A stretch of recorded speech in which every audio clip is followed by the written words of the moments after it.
I used to work the late night shift at a small convenience store on the outskirts of town. It was usually pretty quiet, just the occasional customer coming in for cigarettes or snacks. Most nights I'd sit behind the counter, scrolling through my phone or reading a book to pass the time. One night, something happened that I'll never forget. It was around 2 a.m. when a man walked in. He was tall, wearing a long dark coat and a hat that obscured his face. He moved silently, his footsteps barely making a sound on the tiled floor. I greeted him, but he didn't respond. He just wandered the aisles, seemingly aimless. After a few minutes, he came up to the counter with a single bottle of water. As I rang him up, I glanced at his face. His eyes were unnervingly intense, almost inhuman. He didn't say a word, just handed me a crumpled bill. I gave him his change and watched as he left the store. I shrugged it off as just a weird encounter and went back to my routine. An hour later, the bell above the door chimed again. It was the same man, carrying the same bottle of water. Had he been waiting outside this whole time? He approached the counter, and this time he spoke. "Have you seen her?" he asked. "Seen who?" I replied, trying to keep my voice steady. "The girl," he said, leaning closer. "She's lost." I shook my head, confused and a bit scared. "No, I haven't seen anyone," he nodded slowly, then turned and left without another word. I watched him go. The rest of the night passed uneventfully.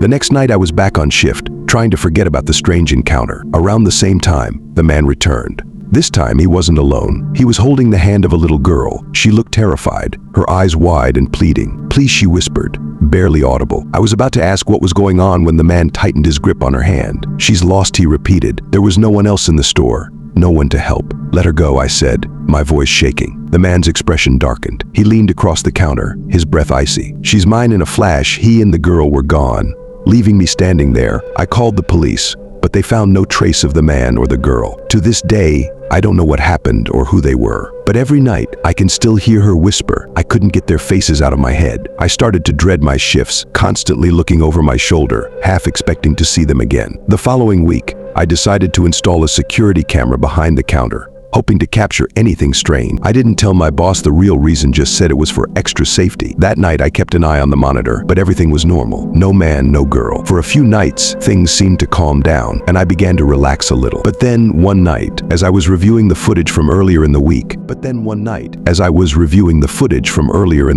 I saw something that made my blood run cold. At around 2 a.m., the exact time the man had come in before, the camera flickered and went to static for a few seconds. When the feed came back, I saw a dark figure standing in the aisle, looking directly at the camera.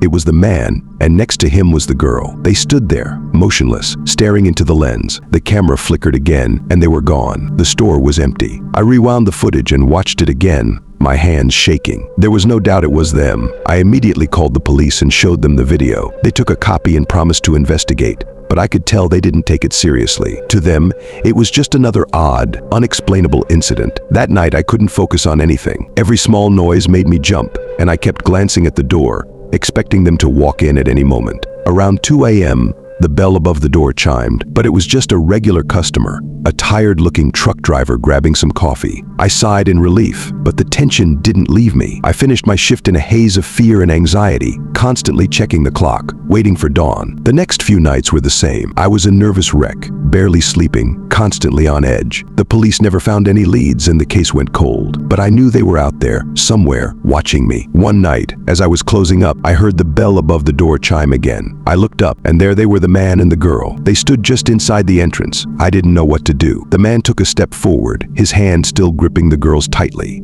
"She's lost," he said again. "Why are you doing this?" I managed to ask. The man's expression didn't change. "She needs to come home," he said simply. The girl looked at me, her eyes full of tears. "Please," she whispered. "Help me, I couldn't stand it anymore." I grabbed my phone and called the police, keeping my eyes on them the whole time. The man watched me calmly, not moving. "Please hurry," I said into the phone, my voice shaking. "They're here." The operator assured me that officers were on their way, but I knew it would take time for them to arrive. I had to do something. I stepped out from behind the counter, trying to keep my distance. "Let her go," I said, my voice steadier now. "She doesn't belong with you." The man's eyes flashed with anger. "She's mine," he said. The door burst open, and 2 police officers rushed in. The man and the girl were gone, vanished, as if they had never been there. The officers looked around, confused, and I tried to explain what had happened. They took my statement and reviewed the footage, but once again, there was nothing. The camera had flickered to static at the exact moment they arrived. It was like they had been erased from existence. I quit my job the next day. I couldn't take it anymore. The fear, the uncertainty,